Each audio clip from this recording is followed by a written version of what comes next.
جمال صاحب۔ اعوذ باللہ من الشیطان الرجیم، بسم اللہ الرحمن الرحیم۔ میں جناب اسپیکر اپنے تمام کولیگز کے ساتھ ساتھ اپنی جانب سے، اپنی پارٹی کی جانب سے، اور اس وقت موجود اس ایوان میں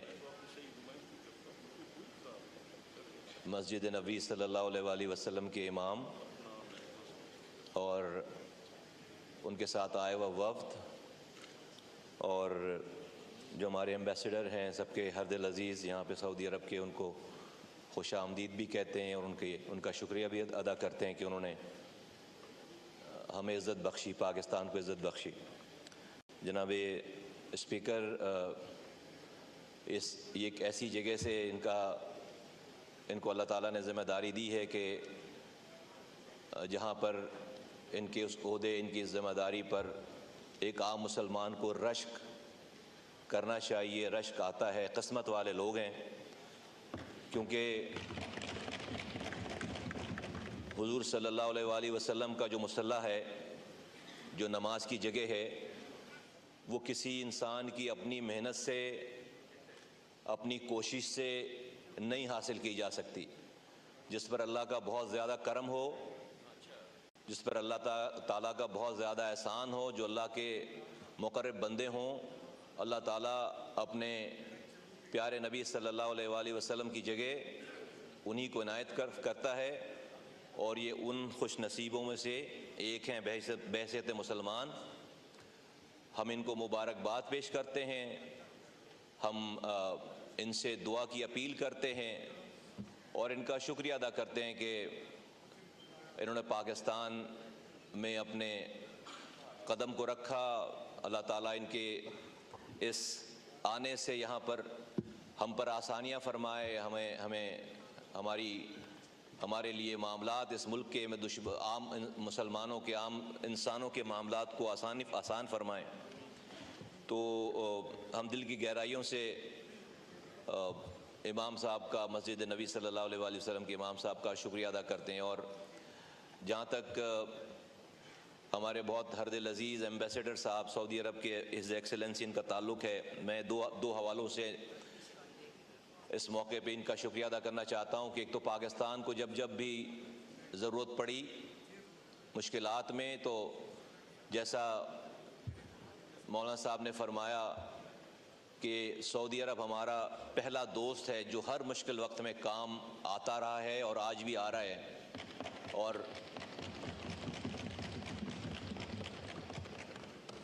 ہمارے ایمبیسڈر صاحب نے اس میں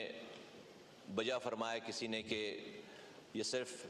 سعودی عرب کی طرف سے ایمبیسڈر نہیں ہے پاکستان کے، بلکہ پاکستان کے بھی ایمبیسڈر ہیں سعودی عرب کو، تو ہم ان کا شکریہ ادا کرتے ہیں۔ دوسری بات کہ حالیہ جو آخری حج ہوا ہے اور اس پہ جو انتظامات ہوئے ہیں، اور خاص طور پر جو پاکستانی جس طرح سے گئے اور انہوں نے آ کر اس کی تعریفیں کی، اس کے بارے میں بتایا، اس کی فیسلٹیز کو انہانس کیا گیا ہے، اس حوالے سے بھی میں ایمبیسڈر صاحب کا شکریہ ادا کرتا ہوں اور ان کو خراج تحسین پیش کرتا ہوں کہ یہ ہر سال کے گزرنے کے ساتھ ساتھ حج کی فیسلٹیز میں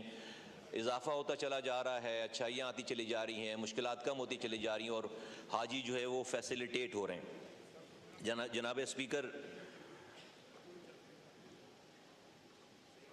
بہت ساری جیسا کہ سب لوگوں نے بات کی باتیں ہیں، لیکن یقیناً میں اپنی ساری بات کو اسی بات پر کنفائن کروں گا اور اس سے آگے کی کوئی بات نہیں کروں گا، اس کے لیے ہمارے پاس بہت ٹائم ہے، بہت موقع ہے۔ دو باتیں لیکن ضرور میں کہنا چاہوں گا۔ ارشد ندیم صاحب جو ہیں، جنہوں نے گولڈ میڈل حاصل کیا، ہمارا فخر ہے، سب لوگ تعریفیں کریں گے، یقیناً ہم بھی تعریف کرتے ہیں۔ اللہ تعالیٰ ان کو اور پاکستان کے لیے میڈلز جیتنے کی توفیق دے۔ لیکن ہمارے لیے ایک بہت بڑا لمحہ فکریہ ایک بات کہ یا تو ہم ایز اے قوم کوئی ان ٹیلنٹڈ قوم ہوتے تو صبر کر لیتے۔ جہاں ٹیلنٹ اتنا ہے کہ ذرا سا موقع ملے خود سے بندہ نکلتا ہے، جا کے ورلڈ چیمپئن بن جاتا ہے۔ وہاں پر اگر ہم اس ٹیلنٹ کو ہارڈ ورک کریں، اس کو نرچر کریں، اس کو اپنی بہت چھوٹی سی انویسٹمنٹ اس کے اوپر کریں، بہت چھوٹی ان چیزوں پر کوئی بہت بڑا، اگر جو پاکستان میں کرپشن کا لیول ہے، جو چیزیں ہیں، اس کا اگر ہم 2% بھی اس پہ خرچ کریں تو ہر شعبے میں ہمارے پاس ورلڈ چیمپئن ہوں. یہ ہمارے لیے بہت بڑا ایک لمحہ فکری ہے.